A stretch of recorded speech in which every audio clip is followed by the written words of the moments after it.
All right. So, yeah, as I was saying in chat, the third lecture I know was blocked due to copyright, which is pretty hilarious considering it's some like obscure Russian drum and bass channel. So apparently, the algorithm was good enough to catch that, and my musical tastes weren't obscure enough to avoid being blocked on copyright grounds. But as I said, it's not the music was a solution I came up with to fix this white noise issue. Of course, the best fix for white noise issue is just editing all the videos after I'm done. But I wanted to try to avoid doing that as much as possible. That editing out the first bit's not hard, but I don't have that much experience editing videos. I really didn't want to get bogged down in that since that's really not the point. So anyway, that was my solution. But and of all the videos I've recorded since this started, that's the only one that had any issue at all. So I actually don't think my original approach is too bad. So I'm gonna keep trying it, but I'm just gonna be wary of those videos getting flagged. So next time that stuff happens, I'll just quickly re-upload it. So yeah, lecture 3 will be re-uploaded soon. So you can watch that. And the good news is that, yeah, a lot of this might not be as clear if you haven't seen lecture 3, but fear not, it will be made more clear after I make lecture 3 available. Okay, so anyway, so what's next? The idea is to finish all of the preliminary stuff that I need to in order to prove this, what's called the Archimedean-Riemann theorem or criterion for integrability. So we still haven't actually defined the integral of a function yet. So that's what I'm working toward. So at the end, last time, the very last thing I talked about was the refinement lemma, which basically was a proof of what refining a partition does to the upper and lower Darboux sums. So, very next thing is definition.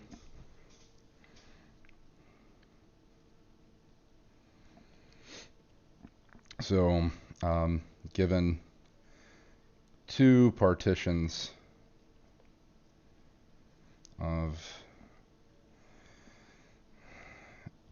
an closed interval AB, let's call these two partitions P sub 1, P sub 2. So given two partitions of closed interval, is this lighting okay, or would you prefer? There's a softer one. Hard to see. I'm going to keep it with the bright light, and you can let me know in the chat if it's too horrific. Let me go back. Okay, there we go. All right, so given two partitions, piece of 1, piece of 2, there are two partitions of this closed interval. We say that P star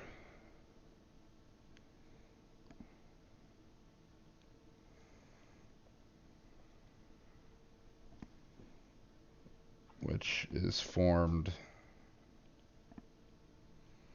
by taking the union of P sub 1 and P sub 2 is a common refinement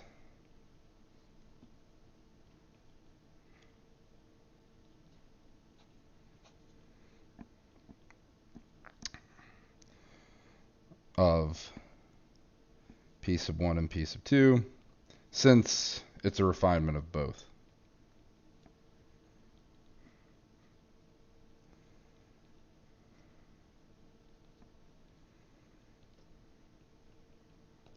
So remember intuitively what a refinement of a partition is. A refinement of a partition is just essentially that partition plus some extra points, right?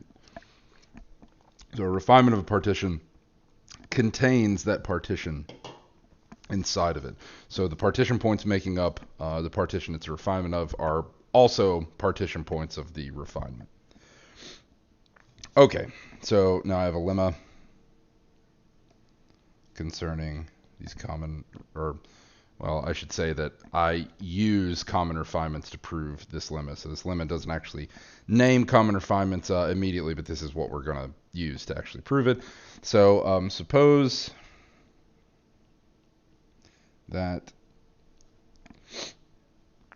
the function f on closed interval ab is bounded. Again, drawing your attention to the fact that a continuous function would satisfy this. So note that every single lemma that we've proved in this chapter so far, the hypotheses are something that would be true for a continuous function. So suppose that this function is bounded and that p sub 1 and p sub 2 are partitions of its domain.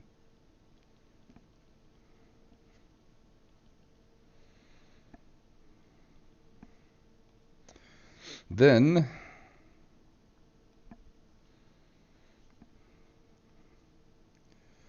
the lower Darboux sum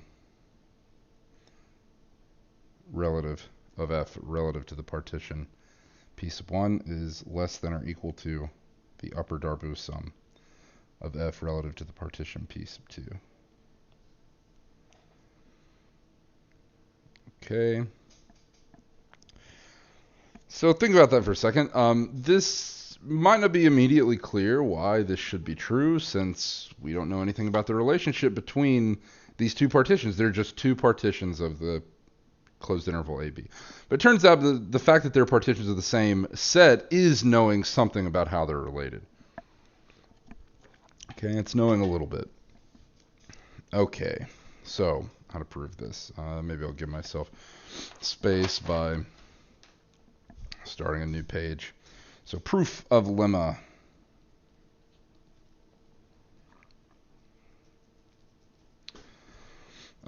So first step, let P star be a common refinement of P sub 1 and P sub 2. So the way that we're using this terminology might be a little bit confusing to you, because I'm acting like there's some general property of being common refinement, even though I kind of defined the common refinement to be the union of those two things. Think about it like this. I could have actually defined a common refinement of two partitions to be simply a partition that is a refinement of both of them, and not mention anything about the union. And then in that case, one particular example of a common refinement would be the union of two partitions. Okay, so there's not really that much of a difference in doing it that way. So because of that, whether you want to think about this as being like an abstract common refinement that's not necessarily the union of them, it's just some refinement that contains both of them. So it's a refinement of both. Or if you want to think of it specifically as a union, either way. So I've defined it here in the textbook. He defines it as the union. But again, you could be a little bit more general and just say a common refinement is a refinement of both. Okay, so anyway, let P star be a common refinement of P sub 1 and P sub 2. So this, you're thinking of the union of these two things. By the refinement lemma, let me remind you what the refinement lemma said.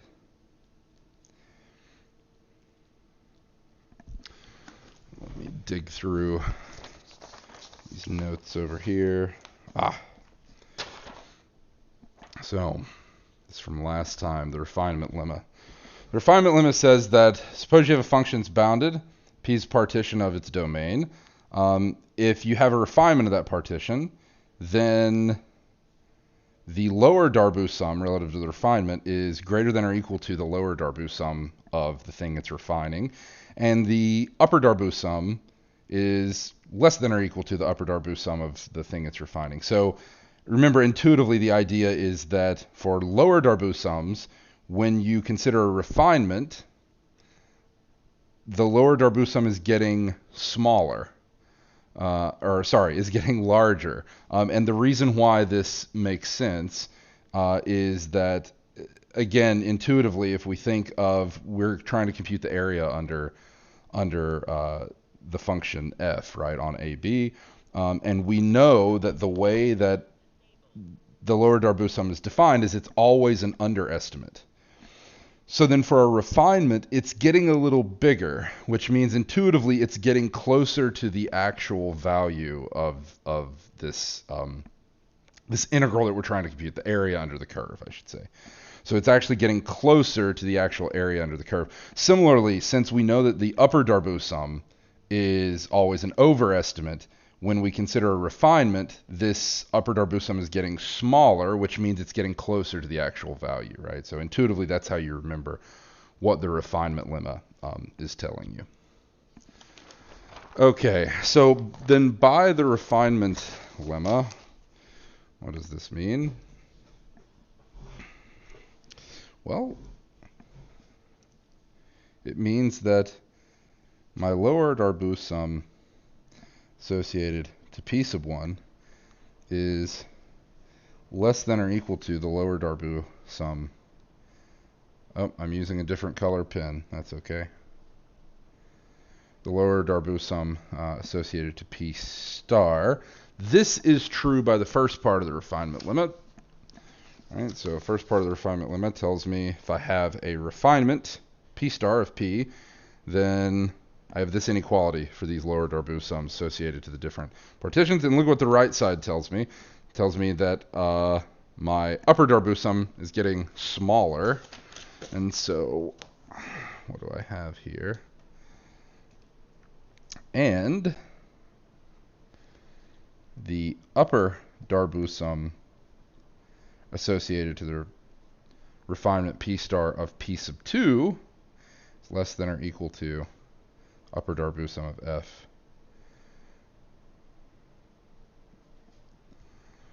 associated to P sub 2. Okay. But we know what the bound on these things are. But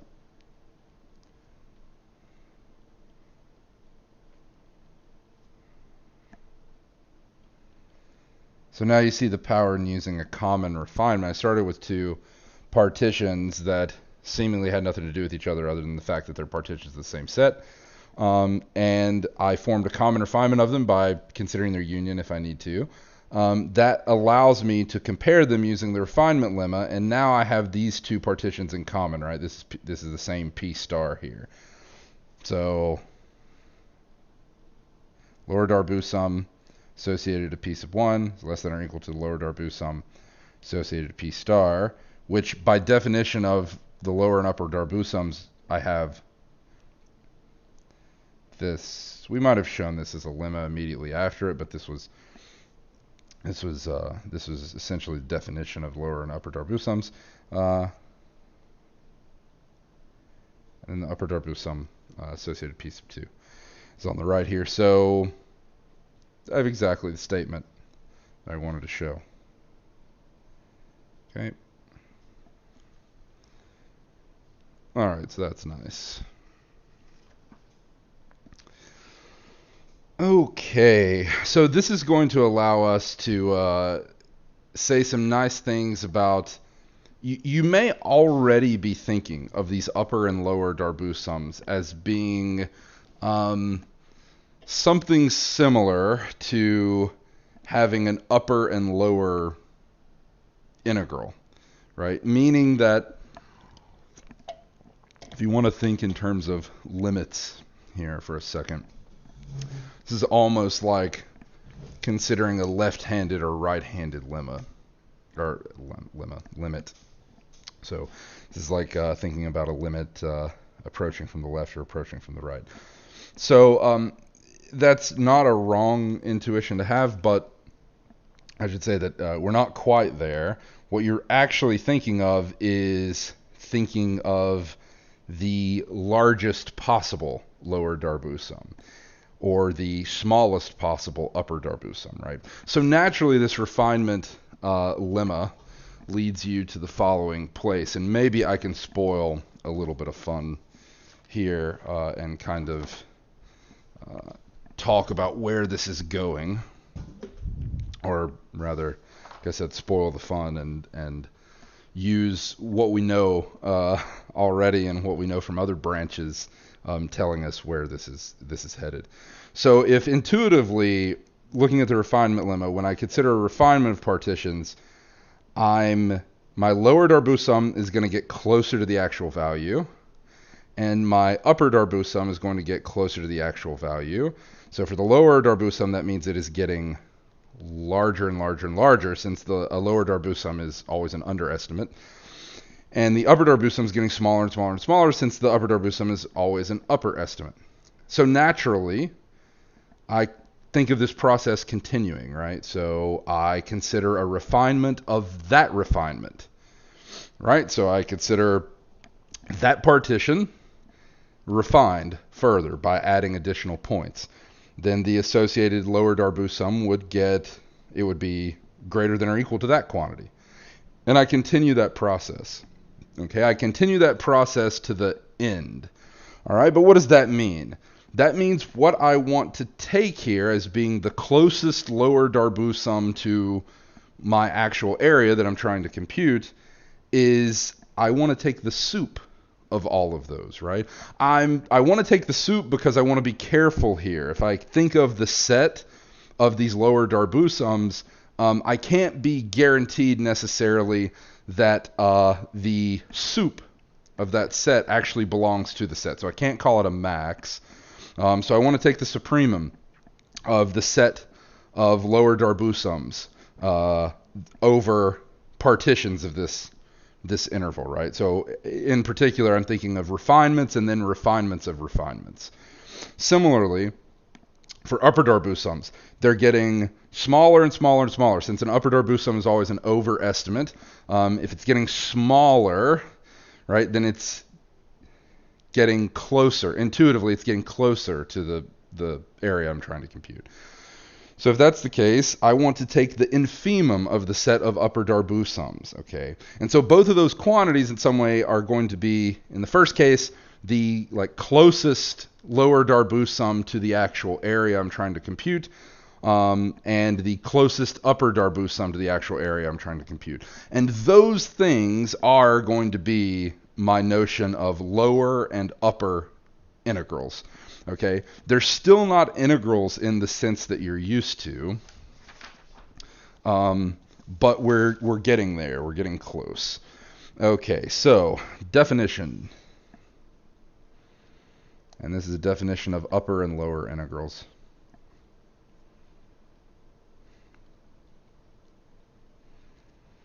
Okay, so suppose that f from a to b to the reals is bounded. Okay, so suppose it's bounded. Then we define the lower and upper integrals of f on AB as the following. So the lower integral is denoted, the integral from A to B, with a bar underneath the integral sign. This is the lower integral.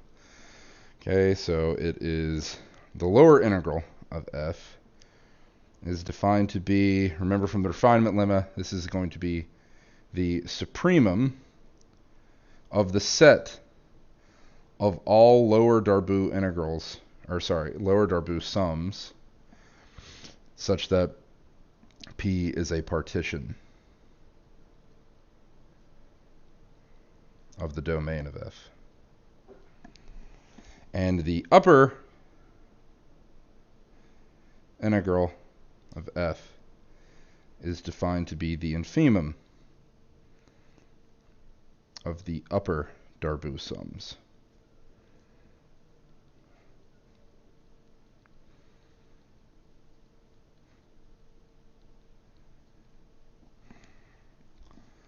Okay, oh, I've slightly twisted my paper there. Okay.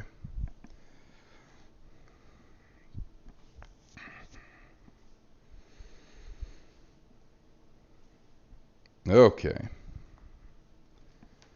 So, this is just writing out rigorously exactly what I was trying to motivate using the refinement lemma, okay, to look ahead here.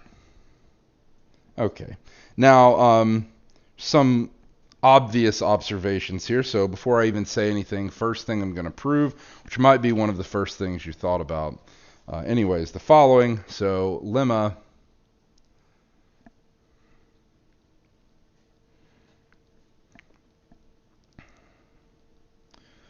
for a bounded, and really we only define these things for bounded functions, so I don't really even need to say this, but for a bounded function f, its lower integral defined in this way is less than or equal to its upper integral.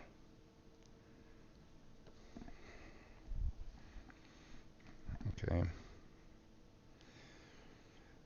Okay, this is essentially bookkeeping. All you have to do is say proof. This is previous lemma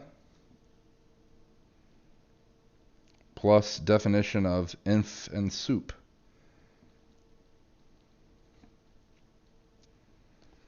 Okay, let's track through this to make sure we understand what's going on. So, how does the previous lemma help us? So, previous lemma says if I have any two partitions, I always have this bound, regardless. Okay. That's useful. Okay. Because what that says is,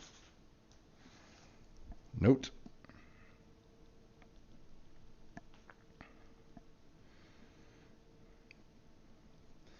by previous lemma,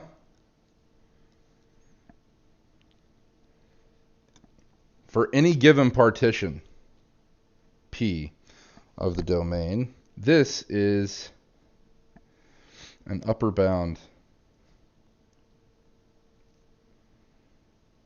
for all lower Darboux sums.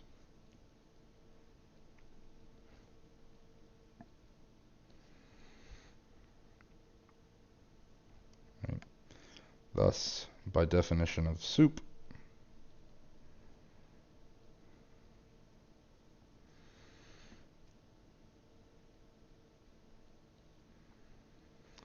this lower integral must be less than or equal to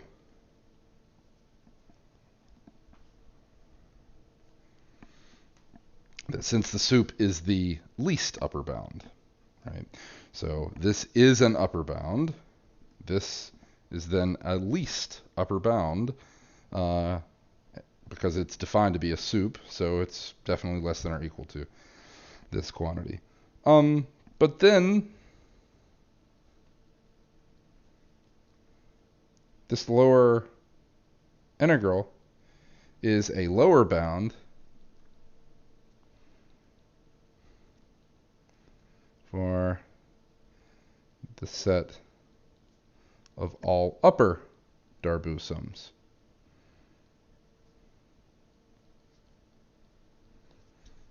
Thus, by definition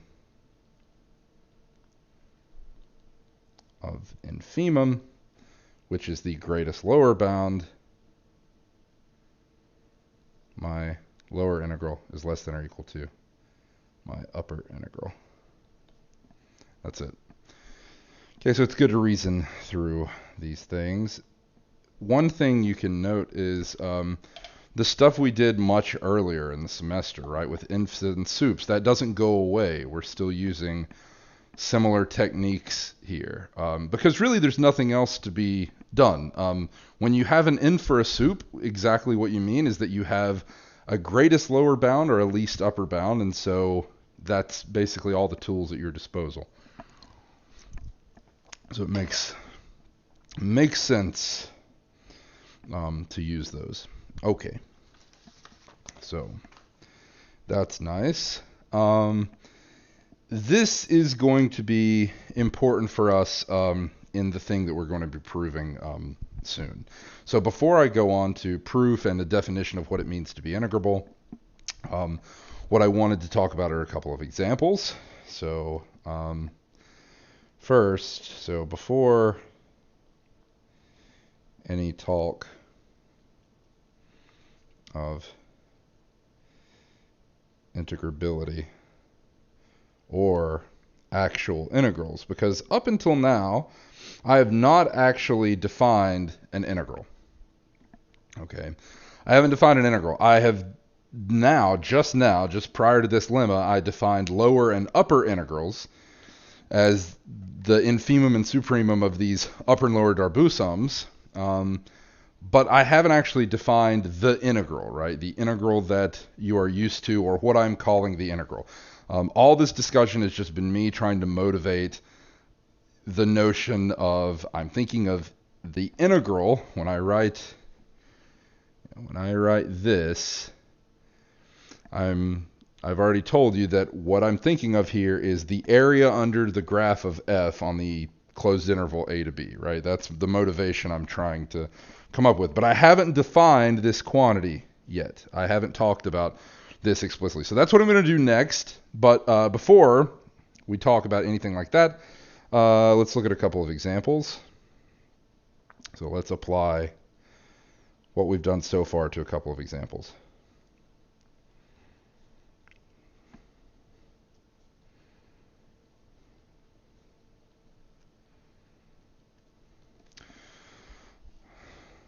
Okay, so this is true not just in math, but in any kind of vaguely trial and error type process. Whenever you invent or discover, I'm not going to get into a philosophical debate here.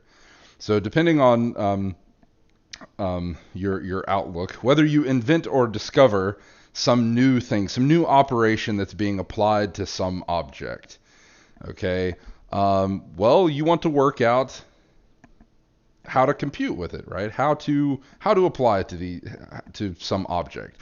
Maybe you want to work out what sorts of objects it can even be applied to, but let's say that we've already kind of nailed that down. So then what's the thing that you want to do?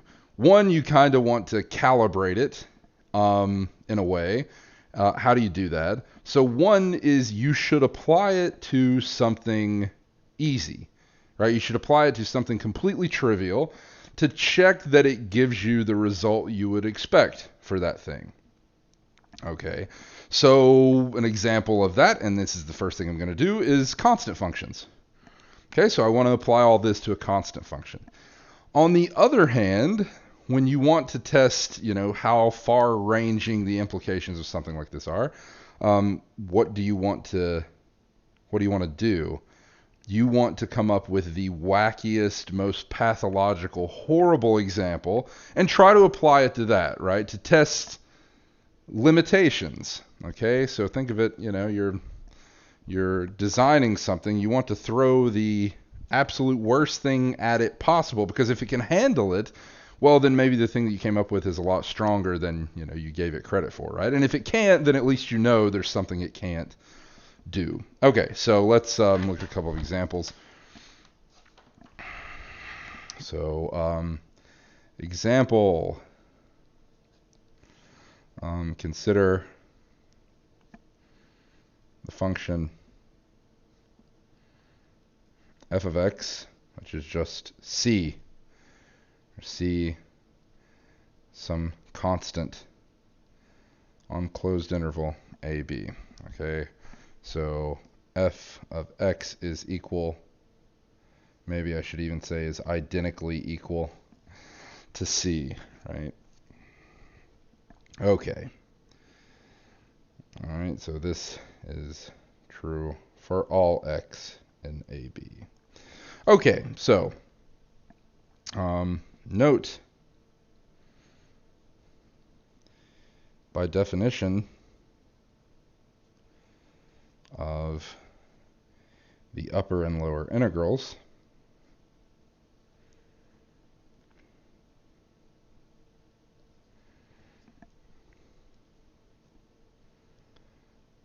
we have the following.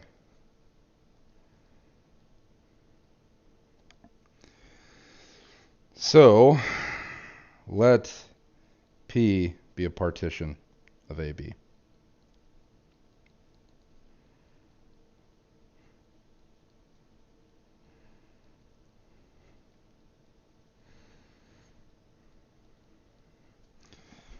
Okay. For the Darboux sums, so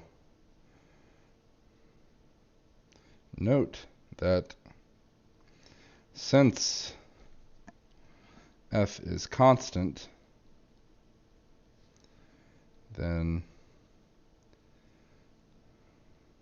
m sub I is equal to c, which is equal to big M sub I, for all indices I.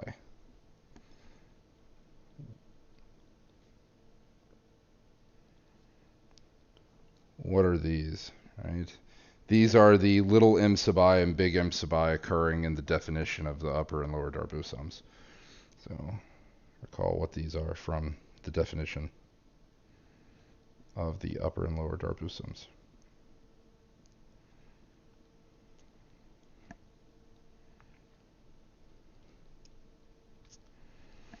Okay.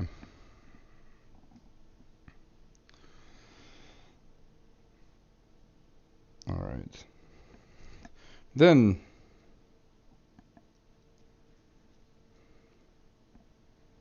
note that C times B minus A is equal to what? What am I trying to do here? Remember, last time there was a trick, and we like to use this trick because it was something that allowed us to do a lot of these. In fact, I think almost everything I proved last time relied on this trick. So remember, given a partition P, just a generic partition, one clever way of rewriting B minus A algebraically is as this telescoping sum, okay, where all these middle terms are going to cancel out because of how partitions work, and you're just going to be left with x sub n, which is B, minus x naught, which is A. So this is just B minus A, right? Okay, so this is an algebraic trick. Why does this algebraic trick come up? Because the definition of the lower and upper Darboux sums involve this. Maybe I should have showed this before. So here's what my little m sub I and big M sub I are. So little m sub I is just the infimum of all the functional values over all of the, or for m sub I, this is just that particular partition interval or subinterval. But the functional values for this function are just always C. So this entire set, as it ranges across all these partition intervals, all these subintervals, is just C, C, C. That's all it is. That's the only value that's here. So the infimum of a set containing a single value, which is C, is C. So little m sub I is C. Similarly, the supremum of that set is also C. So little m sub I and big M sub I are both C for all I. And the lower and upper Darboux sums were defined in terms of those things. Now, because of how this sum works, of course, you see why I want to use this trick. Okay, so using my trick here, this is C times the sum from I equals 1 to n of x sub I minus x sub I minus 1.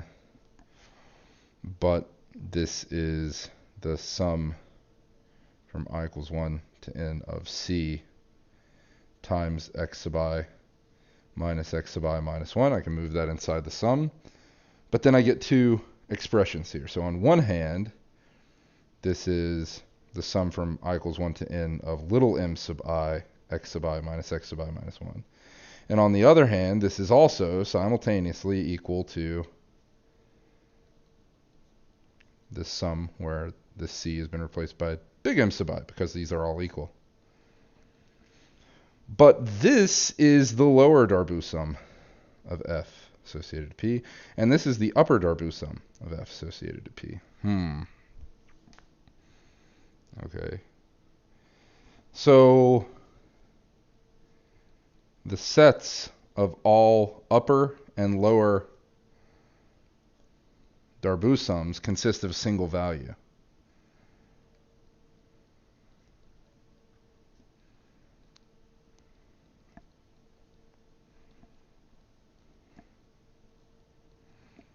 And that value is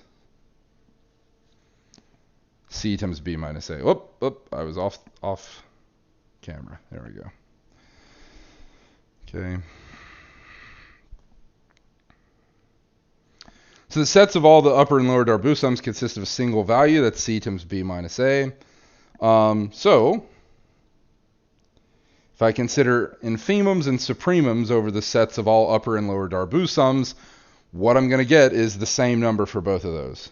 So the lower integral from A to B of F is C times B minus A, and the upper integral from A to B of F is also C times B minus A. Wow. Okay. So actually, those are equal here.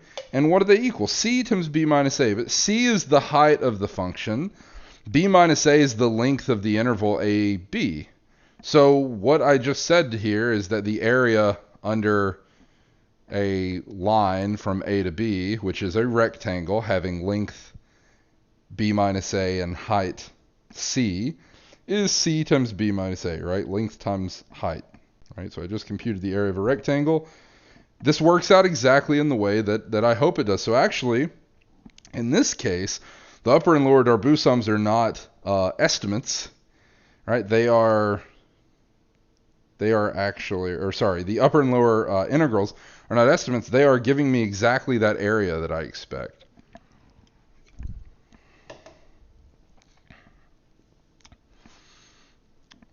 Okay. Questions about that?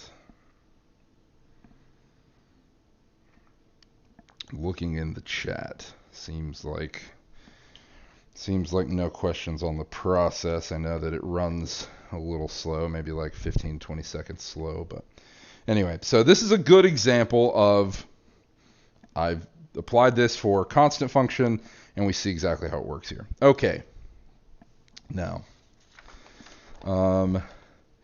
that was me doing the intuitive thing where I'm applying it to something that is trivial, so that I see, or I rather calibrate it, right, to make sure that it at least works for the easy stuff. So now let's go in the completely opposite direction and apply it to one of the nastier functions I can think of. So another example. Consider the Dirichlet function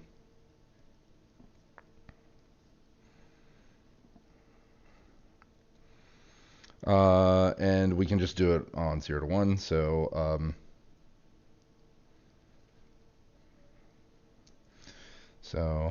f of x is defined to be 0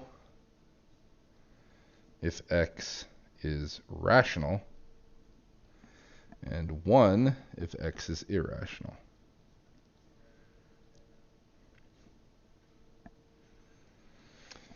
So, just thinking intuitively about how this is going to work, you might automatically say there's going to be some problems here.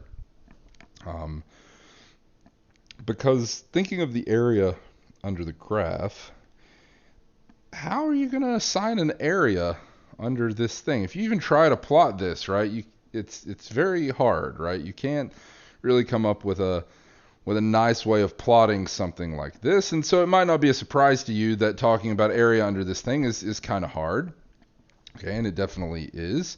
And you might incorrectly think that this issue has something to do with discontinuities. Of course, this has plenty of discontinuities for you, but the thing is that it's not the discontinuity itself that's an issue, because, for instance, you already know that I could, say, choose a step function. All right, so let's think of a simple step function. So maybe I'll use extra piece of paper right now. I'll come back to that. So if I consider a step function, now we're going to pretend like we're not in this class. We're going to pretend like we're in some other class here. If I take a step function, it maybe looks something like that, and I have this thing going from 0 to 2. Okay, this is my f. Okay, if you were to, this is my f, if you were to consider integrating f from 0 to 2,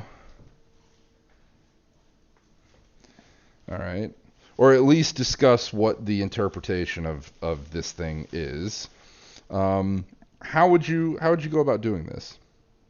Well, you would have no problem computing the area under this. In fact, you know from some properties of integrals, we're going to show those same properties when we actually talk about integrals, that you can split this thing up into pieces, and you can compute this problem of finding area under the curve sensibly in that way. And so you got no problem doing something like this and saying, yeah, that's, even though this is technically like open or something, the area under the curve is computed by computing that area like that. It's easy, right? It's simple.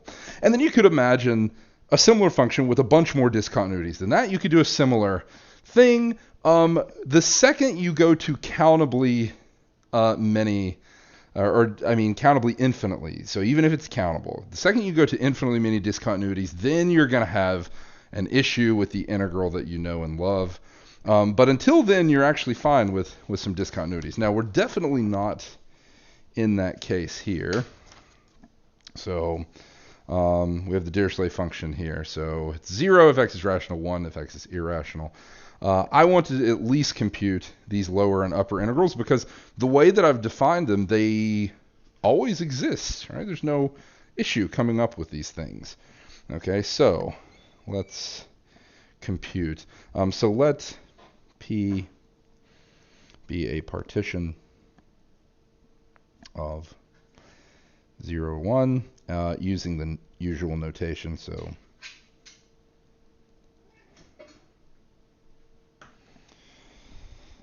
P is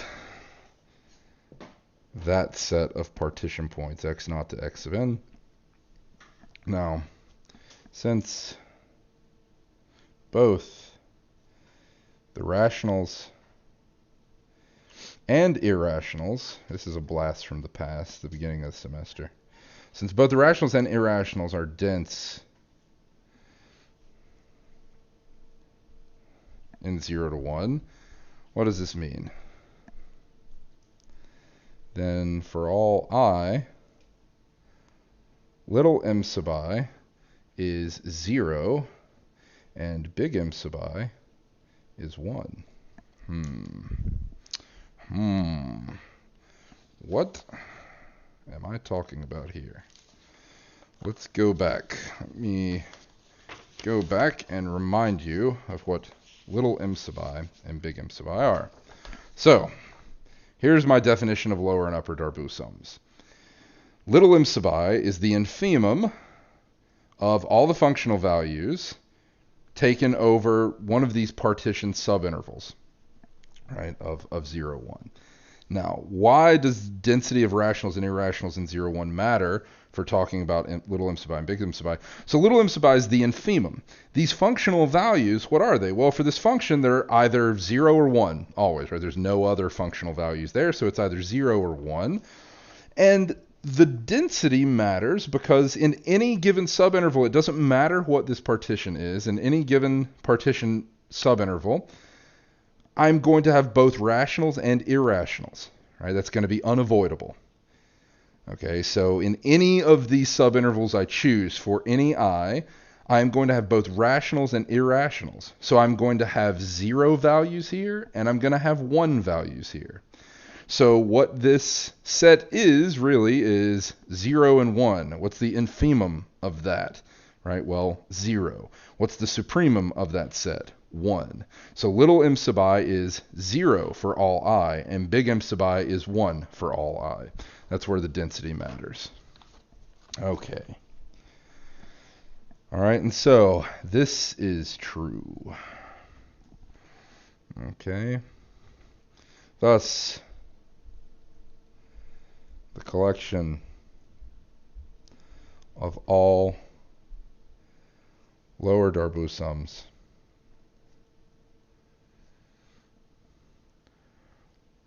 consists of the single value 0. Right? Consists of the single number 0, i.e., the lower integral of f is 0. But the set of all upper Darboux sums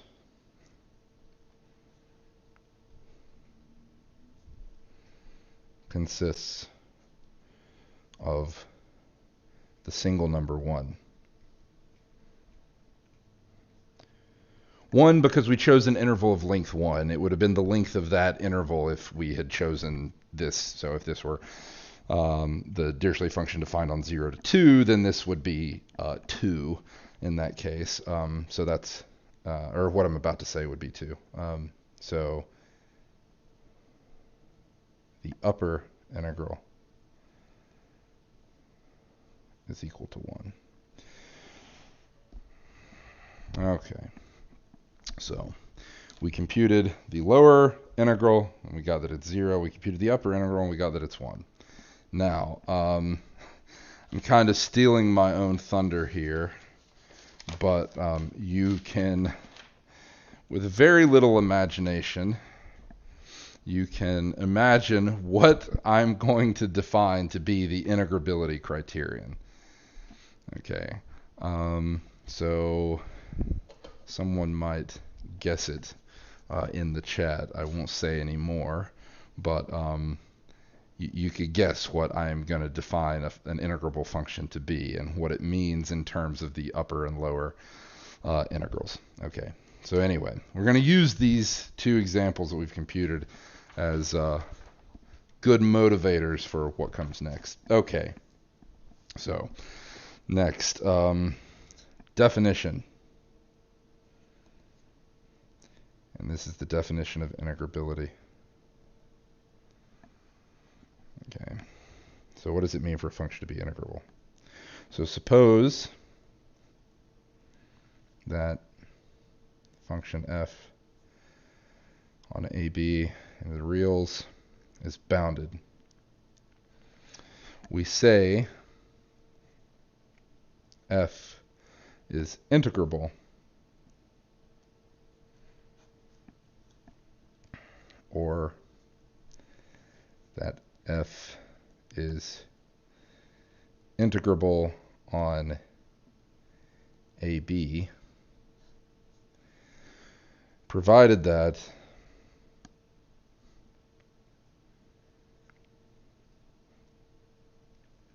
the lower integral of f on AB is equal to the upper integral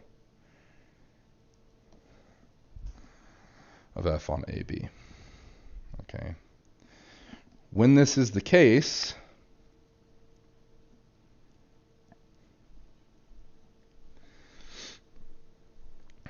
the integral of f is defined by the following. So the integral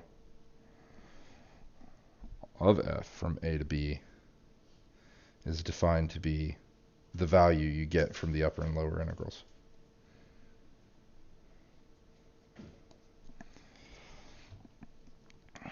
Okay, so this is my definition of integrable. Okay, so now you see why I did those examples when I did. So note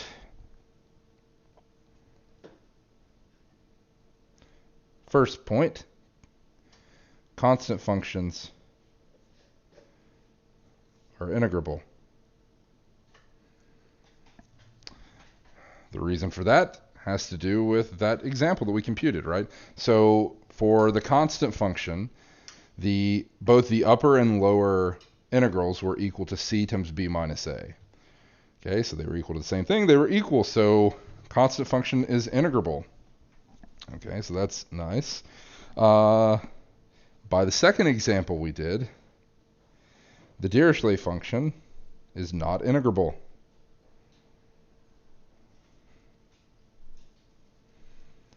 Again, it's not too surprising to you, although when you define something, when you assign a special name to something, so in this case, integrability, when you do that, naturally, first question is, okay, does there exist something that is not integrable? Does there exist something that does not satisfy that condition, right? And if you're giving a special name to something, then it's just good practice that it be special. Right? If everything satisfied that, that'd be no good. So clearly, the existence of functions that are not integrable is not in itself horrible or anything. Dirichlet function is an example of functions not integrable. Now, this textbook doesn't go out of its way to stress this, but this notion of integral is called the Riemann integral. Okay. So here is something that I will let you in on. The reason why we call it the Riemann integral is because there are other types of integration that can be done. Riemann integrals have this nice intuitive way of defining them. Everything we did here is very much akin to what you did in Calc 1, right? So the first time you ever saw integrals and you computed left and right sums, you probably even called those Riemann sums. Forming the integral based out of the motivation of area under graph and computing these sums that were approximating them, and then considering essentially like a limit process, right, where you are refining your partition maximally, right? You're letting the number of subintervals in a partition go to infinity. That's really what you're doing when we're talking about the infin soup of those lower and upper Darboux sums. This is called the Riemann integral. So it's nice that it's very intuitive, and you all have already seen all that background before. You could ask, though, the Dirichlet function is not integrable in the sense that we've defined. Is there a notion of integration that we can use such that the Dirichlet function would be integrable? And the answer is yes. Okay, so if you were to sit down and take the graduate version of this course, okay, so the graduate version of 410, which is called Real Analysis, what you will eventually do in that course is called the Lebesgue Integral. And the Lebesgue Integral needs a lot more footing that seems to come out of nowhere. It's something that it requires a lot more motivation than the Riemann Integral. It's not quite as intuitive. It restricts to the Riemann Integral, meaning that for functions that are Riemann integrable, the Lebesgue Integral is equal to the Riemann Integral. So it is an actual extension and generalization in that way. But it can handle functions that are a little nastier, like the Dirichlet function. It actually has a way of assigning an integral from 0 to 1 of the Dirichlet function. In fact, the way that I have defined it there, that integral would be 1 if you're talking about the Lebesgue integral. There's other notions of integrals. In fact, when I first took this course that you're taking right now, we didn't do Riemann integrals, we did Borel integrals. And Borel integrals are slightly more general than Riemann integrals. They can also handle the Dirichlet function. They're not quite as general as Lebesgue integrals, but so they're kind of like a weird middle ground. And off the top of my head, I couldn't even tell you exactly I would have to go back and look at the definition. I can't even tell you exactly the difference, like exactly the difference between Borel and Lebesgue integration in terms of like what Lebesgue integrals can do that Borel integrals can't.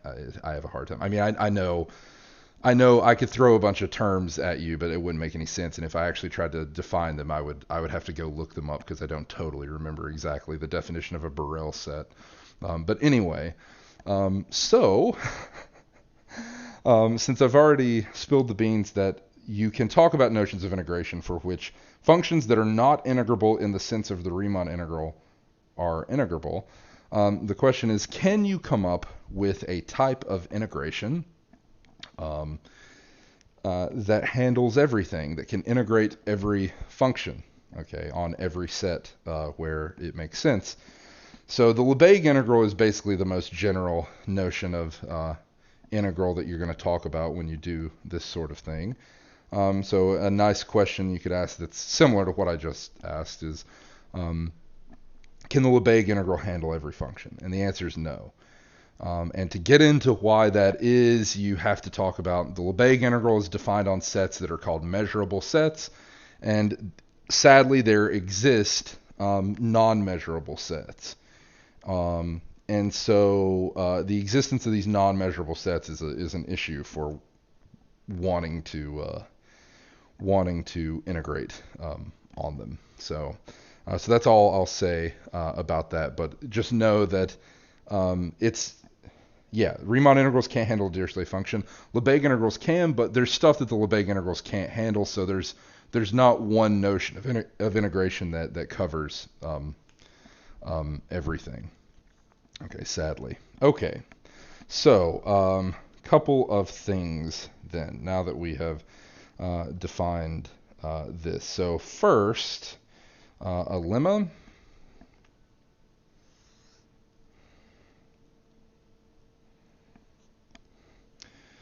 Okay, so if P is a partition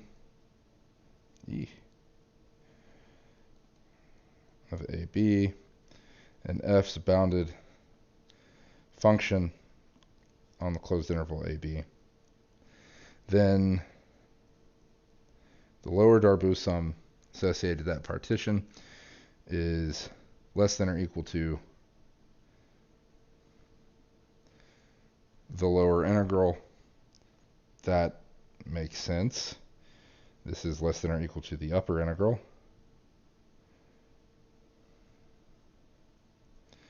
And that's less than or equal to the upper Darboux sum. Okay. Now, this is purely bookkeeping, but it's nice to remember this. And this gives rise to a few inequalities that are all important. I should probably number these. I don't quite have the room. So maybe I'll say here's like inequality 1. And that's kind of confusing because I have 1 and 2 there. So we'll say this is inequality I, and this is inequality double I. So then this is 0 is less than or equal to the upper integral of f minus the lower integral of f, which itself is less than or equal to the upper Darboux sum minus the lower Darboux sum.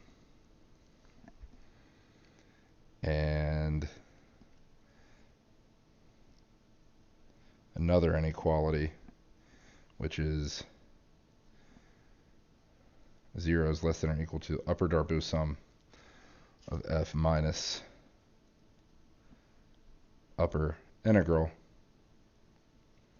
of f, which itself is less than or equal to upper Darboux sum minus lower Darboux sum.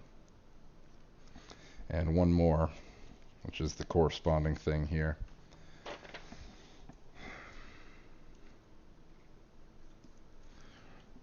So one more, that 0 is less than or equal to lower Darboux sum of f, or sorry, lower integral minus lower Darboux sum of f associated to p, and that's less than or equal to upper Darboux sum minus lower Darboux sum. Now, gonna put all these on the same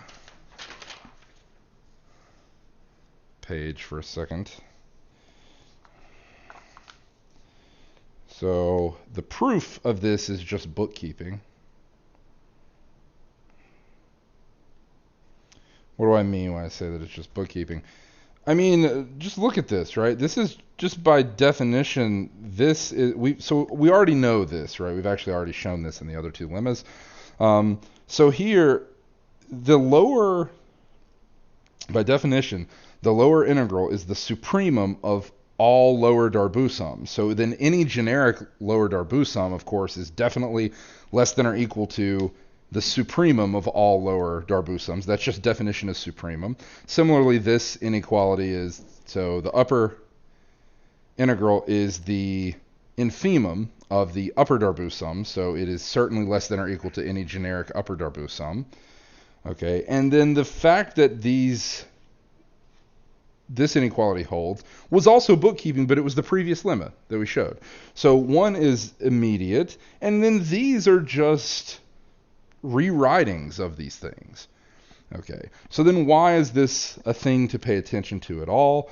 It is good to have this list of inequalities because so many of the proofs going forward rely on looking at these inequalities. These are true for generic partitions, and what that means is that when I am in the middle of a proof and I'm dealing with one or two or three partitions, I can plug them into these generic partition inequality formulas to actually get some result that I'm looking for. So that's the idea here, okay, of having them all written out this way. So this is on page 142 and 143 in the textbook. Again, the proof is just bookkeeping. So then I wanted to state one thing. I won't prove it today. I'll prove it next time. So this is kind of one of the main results. So other than after we do this, the two other things that are left to do are showing that continuous functions satisfy this theorem that I'm about to say. That is, continuous functions are integrable is what we're going to get out of this. And then the next is to show the fundamental theorems of calculus, so FTC1 and FTC2. Okay, so that's what will come next. But first, what's important here? So following theorem, so this is called the Archimedean-Riemann theorem. Okay.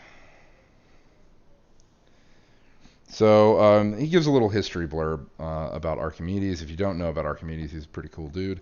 Archimedes' name is attached to this because he did something called the method of exhaustion. So Archimedes lived during the Second Punic War, which was roughly like 216 BC was canny. So Second Punic War, I guess, started in 219 BC. It was over by 202 BC. And Archimedes died during the siege of Syracuse, which was, I want to say, like 211 or 212 BC, something like that. So anyway, Archimedes lived, he was a Greek mathematician in Syracuse during the Second Punic War, and I'm sure you've heard the name of Archimedes. He did a lot of stuff, but one of the most amazing things that he did was something called the method of exhaustion. So for instance, he wanted to compute like the area under a parabola or the area under some non-polygon, right? Something that wasn't a piecewise polygonal shape.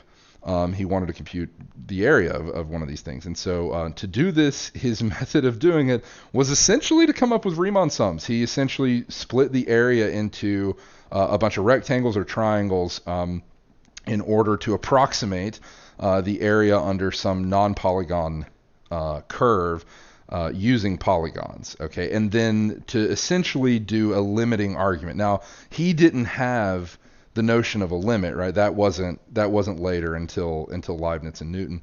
But the point is, he essentially almost did that. He basically came, within epsilon of inventing calculus, like in 200 and something BC. So that's why Archimedes' name is here. And then Riemann's name is he's the guy that put it on rigorous footing, but not for 2,000 more years.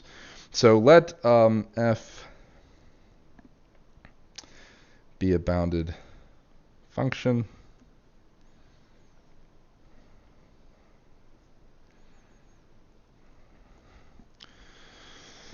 then f is integrable on AB if and only if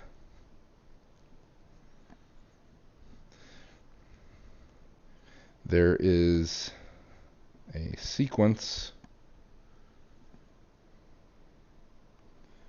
P sub n of partitions of AB such that the limit as n goes to infinity of the upper Darboux sum associated to P sub n minus the lower Darboux sum associated to P sub n is equal to 0. And moreover, in this case, or in the case that this is true, the limit as n goes to infinity of the lower Darboux sums using this sequence of partitions, that is the lower integral of f, and the other limit is the upper integral.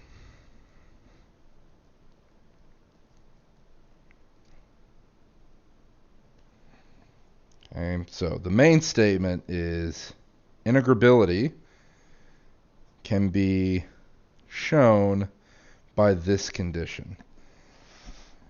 Now this might seem a little not so useful because it seems like this condition is a lot nastier than just the definition of integrability, but it's not so bad, right? And in a nice intuitive way, you get a direct statement of, hey, these lower and upper integrals can be written as limit of some sequence, which meshes with our Calc 1 understanding of this as, oh, hey, like, if I know that f is integrable, then it's equal to the upper and lower integrals.